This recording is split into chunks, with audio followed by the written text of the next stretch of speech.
आज 12वीं के अर्थशास्त्र में हम देखेंगे बाजार के विभिन्न रूप। अब बाजार के विभिन्न रूप में हम देखे हैं बाजार के तत्व पढ़ चुके हैं। उसके बाद हम बाजार का वर्गीकरण में देखे हैं। क्षेत्र के आधार पर हम पिछले क्लास में पढ़ चुके हैं। क्षेत्र के आधार पर वर्गीकरण हम पढ़ चुके हैं। अब पढ़ेंगे समय के आधार पर, प्रतियोगिता के आधार पर और है कार्य के आधार पर वर्गीकरण। तो देखते हैं समय के आधार पर बाजार का वर्गीकरण कैसे किया जाता है।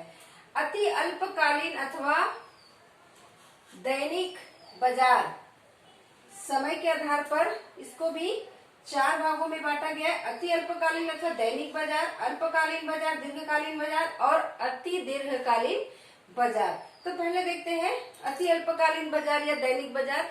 ऐसे बाजार है जिसके लिए हमको पूर्ति का समय बिल्कुल नहीं मिलता, मांग के अनुसार हम तुरंत पूर्ति नहीं बढ़ा सकते। तो उसके लिए हमको तुरंत ही कीमत में थोड़ा सा उसमें उतार चढ़ाव रहेगा समय के अनुसार।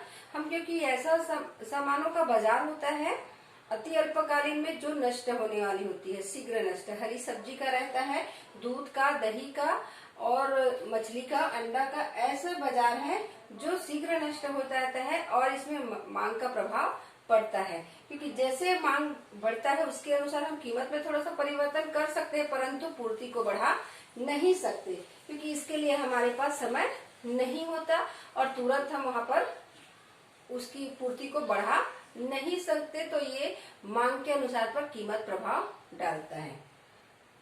तो ये हो गया अति अल्पकालीन एवं दैनिक बाजार, रोज का जो लगता है वो बाजार, इसमें हमको पूर्ति बढ़ाने में दिक्कत होती है। दूसरा है अल्पकालीन बाजार।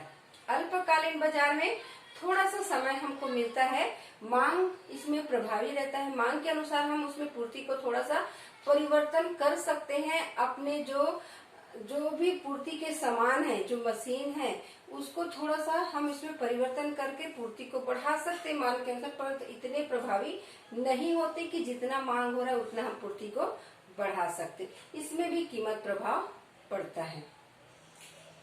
दीर्घकालीन बाजार, दीर्घकालीन बाजार में जो है मांग के अनुसार पूर्ति को बढ़ाने के लिए उद्यमी के पास बहुत समय रहता है और वो अपने मांग को पूरा करने के लिए पूर्ति को बढ़ा सकते हैं, नया वस्तु बना सकते हैं और उसकी पूर्ति और मांग के जो बीच की दूरी है उसको कम करके बराबर ला सकते हैं। जिस प्रकार पूर्ति मांग बढ़ते जाता है तो वो पूर्ति को बढ़ा सकता है अपने कुछ उपकरणों को बढ़ाकर, क्योंकि इसके पास समय अधिक रहता है।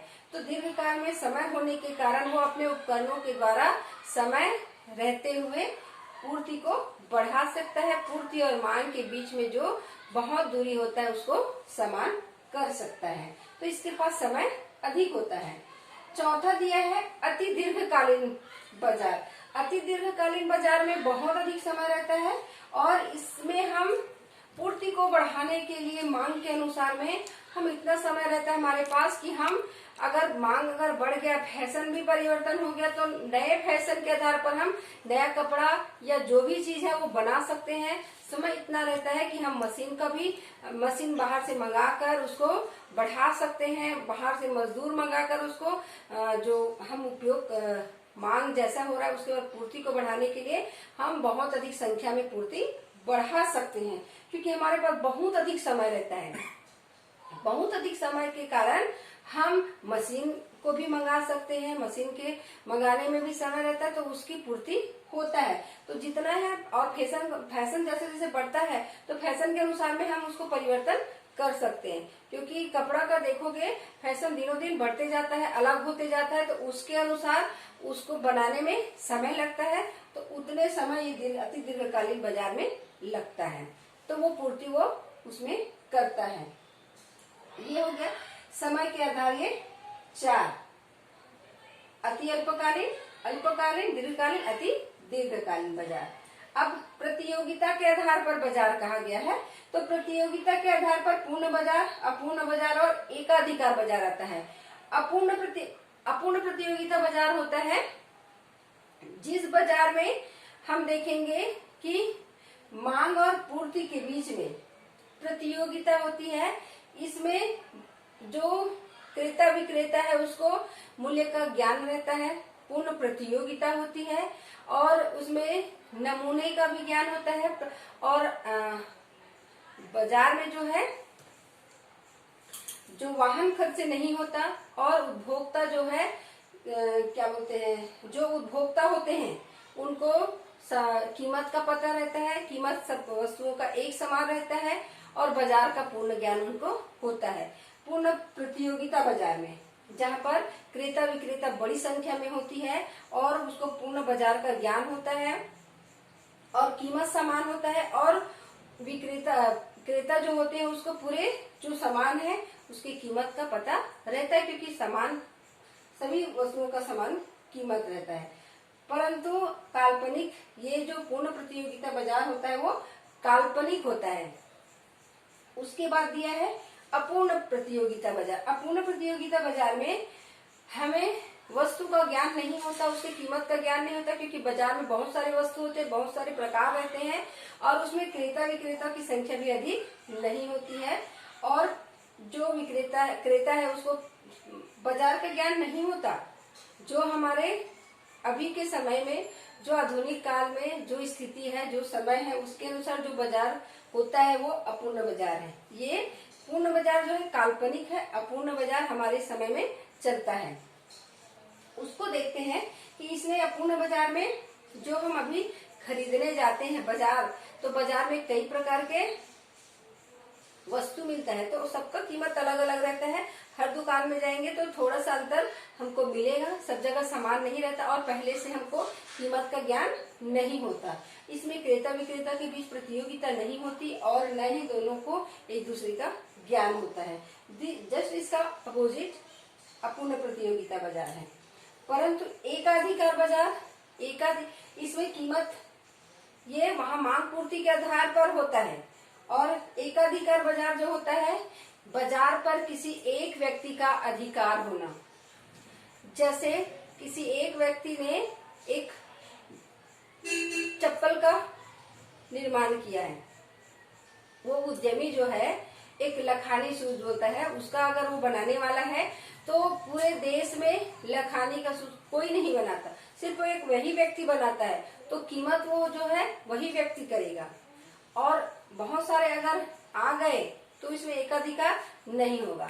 अगर देखेंगे पंखे का विक्रेता, पंखा बनाने वाला, एक व्यक्ति अगर बना लेता है पंखा तो वो क्या करेगा, अपने बनाए हुए पंखे का कीमत वो खुद तय करेगा, क्योंकि उसके और बेचने वाला नहीं है, एक अकेला वही बेचने वाला है। तो वो अपने मन से, अपनी मर्जी से जिस जैसा चाहे वैसा उसका कीमत तय कर सकता है।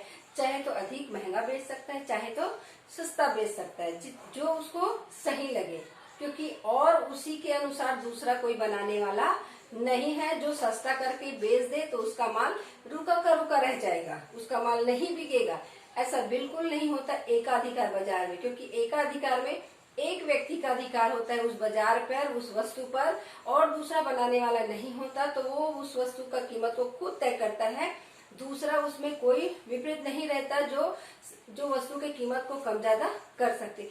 सामान्य सी बात है, एक बाजार में एक वस्तु के बहुत सारे बेचने वाले होते हैं, तो बहुत सारे बेचने वाले में हम डर जाते हैं कि अगर हम कीमत को बढ़ा दें तो वो जो कम कीमत वाले उसका सामान बिक जाएगा, हमारा रह जाएगा, तो हमारा वस्तु बिकेगा ही नहीं, तो उसका पूरा बिक जाएगा तो हमको पूरा घाटा हो जाएगा। इसलिए सभी वस्तुओं को ध्यान में रखते हुए, सभी के वस्तुओं में कीमत को ध्यान में रखते हुए हम अपने वस्तु का कीमत निर्धारण करते हैं। परंतु एकाधिकार बाजार में ऐसा नहीं होता, क्योंकि वो एकाधिकार में उसको बिना मुकुट का राजा भी कहा जाता है, क्योंकि पूरे संपूर्ण जो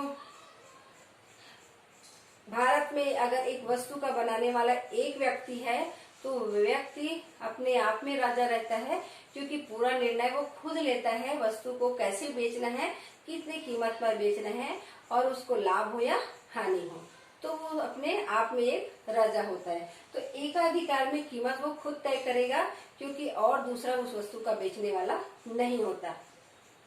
अब देखते हैं कार्य के आधार पर बाजार, मिश्रित बाजार, विशिष्ट बाजार, नमूने द्वारा बाजार और श्रेणियों के आधार पर बाजार। तो कार्य के आधार पर है मिश्रित बाजार। जिस बाजार में बहुत सारे वस्तु एक जगह बेचे जाते हैं उसे मिश्रित बाजार कहते हैं। जैसे है यहाँ का पावर हाउस का बाजार है, गोल्ड बाजार है, और दिल्ली का है, बहुत सारी जगह में जैसे बिग बाजार भी कहते हैं। वहां पर बहुत सारे, जैसे मॉल में भी जाएंगे तो बहुत सारी वस्तु सुई से लेकर बड़े बड़े वस्तु तक भी वहां पर बेचा जाता है एक ही जगह पर। हमको और इधर उधर जाने की जरूरत नहीं होती। वहीं पर हमको अनाज भी मिल जाएगा, वस्त्र मिल जाएगा, जो भी हम यूज का सामान है, साइकिल है, सब प्रकार के वस्तु हमको वही मिलता है। वो होता है मिश्रित बाजार। और विशिष्ट बाजार, विशिष्ट बाजार किसी विशिष्ट वस्तु का बाजार लगता है, उसको विशिष्ट बाजार कहते हैं। जैसे कहीं पर विशेष रूप से गेहूं का ही वहां पर बाजार लगता है, कहीं सब्जी का भी बाजार लगता है, कहीं पर चावल का बाजार लगता है, कहीं वस्त्र का बाजार लगता है, कहीं पर सोने चांदी का बाजार लगता है।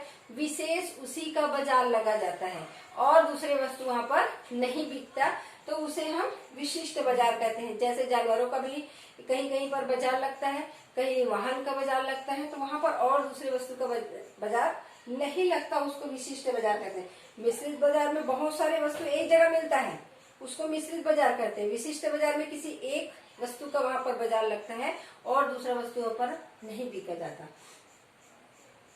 तीसरा है नमूने द्वारा बाजार। किसी भी चीज को नमूने के रूप में रख देते हैं, उसी की क्वालिटी के अनुसार में हम फिर पूरा सामान जो है गोदामे में रखा रहता है, कुछ विशेष नमूने के रूप में वहां पर दुकान में सजाया जाता है। उसके बाद उसको दिखाया जाता है कि ये उसकी क्वालिटी है, ऐसा दिखता है, अगर आपको चाहिए तो ऐसा सामान आपको हम दे सकते हैं या आपके पास हम भेज सकते हैं। ऐसा नमूने के द्वारा वहां पर रखा जाता है और पूरा सामान वहां नहीं रख के सिर्फ नमूने के तौर पर कुछ सामानों को रखा जाता है और गोदामों में वो सामान भरा रहता है। तो वो हो गया नमूने द्वारा बाजार। और श्रेणियों के आधार पर बाजार, उसी के अनुसार नमूने के ही अनुसार श्रेणी का भी होता है। श्रेणी के उच्च श्रेणी, उसके बीच वाले और निम्न श्रेणी, श्रेणी के आधार पर वस्तुओं को रखा जाता है और उसी के अनुसार कीमत तय रहता है। और कीमत तय होने के बाद जो लेने वाले हैं विक्रेता, वो उसके पास से, क्रेता जो है उसके पास से खरीदेगा। क्रेता जो होते हैं नमूने को देखेगा और अपने पास रखे पैसे को देखेगा, तो कीमत और नमूना को देखकर अपने पैसे का खर्च करेगा और उस वस्तु को वो खरीदेगा। तो ये हो गया कार्य के आधार पर बाजार। तो बाजार का वर्गीकरण आज समाप्त हो गया।